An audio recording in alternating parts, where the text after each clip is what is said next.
Only come out at night.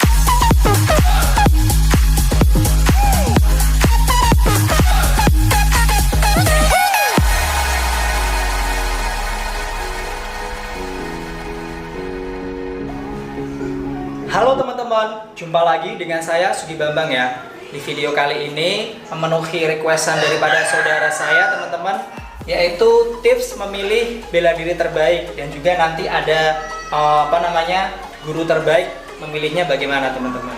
Oke, di sini saya sudah rangkum ya.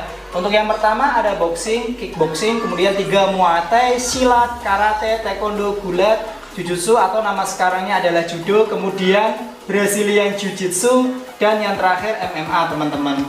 Jadi mungkin teman-teman ada yang gak disebutin di sini ya, nggak masalah ya teman-teman ya, karena saya ini mengambil garis besarnya aja teman-teman.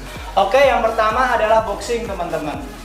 Nah, boxing itu bela diri asli barat. Ini diciptakan seperti struktur pada manusia pada umumnya teman-teman. Jadi serangannya ya memukul, menghindar, seperti struktur pada manusia umumnya ya teman-teman ya. Jadi ini memang tidak ada yang namanya jurus, tuh tidak ada. Di sini namanya jurus tidak ada. Seperti jurus harimau, jurus naga, jurus ular itu nggak ada di sini. Tapi ini benar-benar fokus ke gerak tubuh manusia teman-teman. Di sini juga sabuk ini nggak ada. Bela diri ini nggak ada sabuk teman-teman. Jadi setiap kalian ikut boxing yang namanya sabuk itu nggak ada teman-teman. Jadi kekurangan di sini adalah anggotanya itu kurang solid. Anggotanya itu kalau misalnya udah bisa itu kebanyakan keluar teman-teman. Jadi untuk keterikatannya antara sabuk itu nggak ada. Itulah yang menyebabkan boxing di Indonesia itu kurang maju ya teman-teman ya.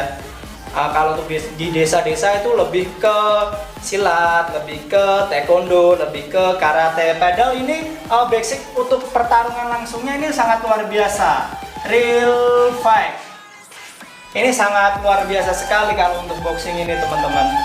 Nah, terus kemudian di sini ada kickboxing teman-teman. Di sini juga nggak ada yang namanya jurus kickboxing ya, karena emang untuk olahraga di sini nggak ada jurus. Kemudian di sini juga sama, nggak ada sabuk. Nah, tapi kelebihan di kickboxing ini itu bisa menggunakan kaki teman-teman, yang nggak ada di boxing. Jadi kickboxing ini boleh menendang kaki. Di sini boleh menendang kaki lawan, tubuh ataupun kepala. Di situ boleh sekali teman-teman. Jadi sebenarnya kickboxing sama muay thai itu banyak orang yang tidak tahu, hampir sama. Cuma di video saya sebelumnya itu ada teman-teman perbedaannya teman-teman. Oke, kemudian kita lanjut aja ya teman-teman. Di sini juga bagus sekali untuk real fight, sangat bagus sekali untuk real fight. Kemudian di sini ada muay thai. Nah, sebelum muay thai di sini bela diri tradisionalnya itu adalah muay boran dari Thailand teman-teman.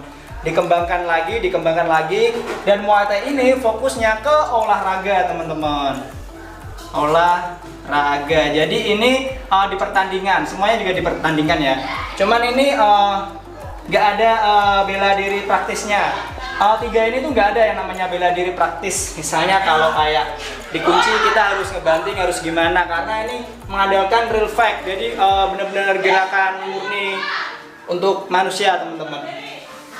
Kemudian kelebihan di sini adalah muay thai itu boleh serangan sikut dan lutut. Nah, di sini sebenarnya lebih bagus daripada boxing dan kickboxing. Nah, itu menurut saya pribadi ya.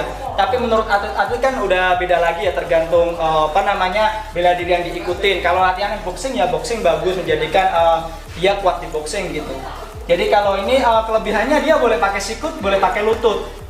Jadi serangannya lebih bervariasi gitu teman-teman. Kita boleh sikut ataupun serangan lutut teman-teman.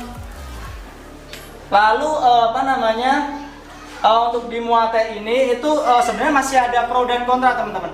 Ada salah satu muay thai yang pemakai sabuk, tapi ada yang nggak pakai sabuk teman-teman. Di sini Muay Thai ada yang pakai sabuk dan ada yang nggak pakai sabuk, teman-teman. Di sini kalau yang kunonya itu ada bela diri praktisnya. Cuman kalau yang di Indonesia itu nggak ada, teman-teman. Karena di Indonesia ataupun di negara-negara lain Muay Thai itu bertujuan untuk tarung, perlombaan. Jadi di sini nggak ada bela diri praktisnya, teman-teman. Yang boleh dituin cuma Waikru aja. Waikru itu adalah sebelum kita melakukan pertandingan Muay Thai itu ada seni khususnya, namanya Waikru, teman-teman.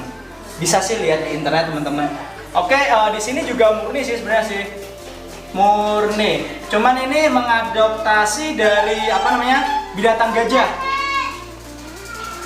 Untuk Muay Thai itu lebih mengadopsi daripada binatang gajah. Dia ketika dia berdiri itu kuat. Jadi menurut pendapat saya pribadi, untuk Muay Thai itu fokus serangannya itu seperti gajah. Ya kalau menurut saya sih bukan seperti sih ya, cuman kayak ya teman-teman pasti sudah tahu sih, gerakannya memang agak kaku, cuman di situ powernya emang benar-benar dapat sekali, teman-teman.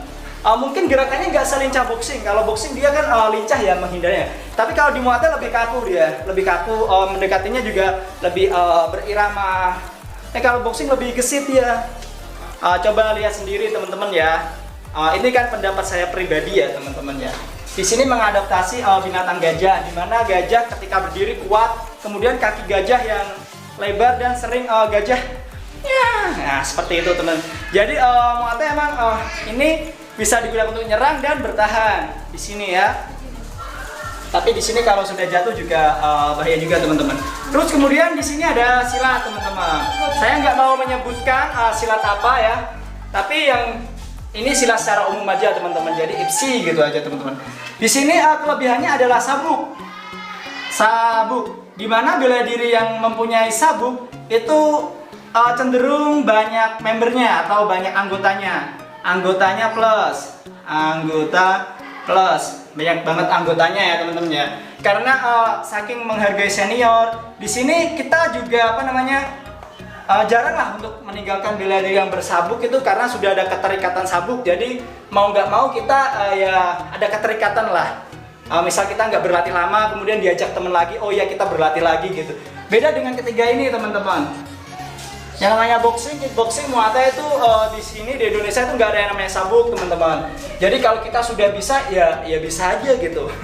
Tapi kalau di sini masih ada keterikatan. Yang sudah bisa pun menjadi pelatih masih ada keterikatan. Meskipun nggak tertulis, tapi kalau sabuknya tinggi tuh masih ada keterikatan. Beda kalau ini. Kalau emang benar-benar pelatih, kita harus ambil sertifikasi pelatih, teman-teman. Kayak saya ambil sertifikasi pelatih Muay Thai, tapi untuk dasar, teman-teman. Di sini silat, dia kelebihannya juga mempunyai jurus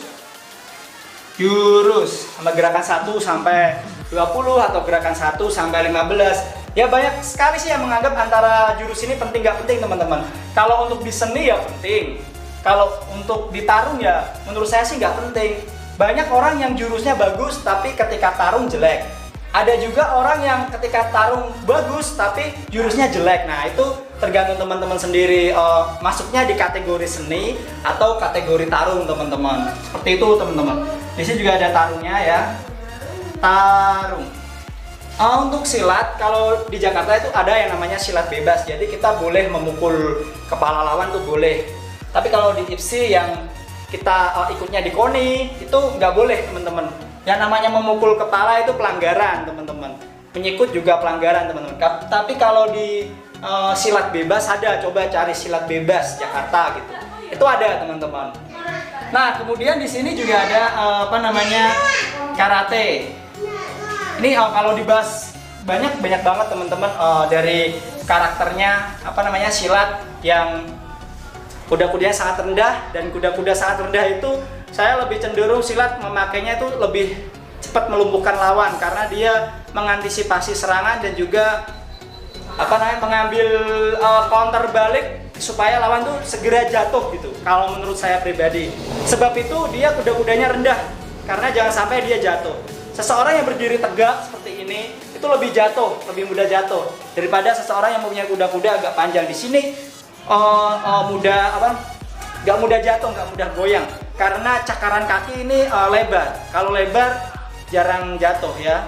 Kalau kayak gulat itu biasanya lebih menunduk, jadi lebih jarang jatuh kalau menunduk. Semakin berdiri, semakin sorry ya, ini bukan ngejelekan. Kalau kayak Muay Thai kan dia lebih ke berdiri, jadi itu lebih mudah jatuh karena itu banyak sekali pertandingan Muay Thai kalau begitu diginiin jatuh. Nah itu karena dia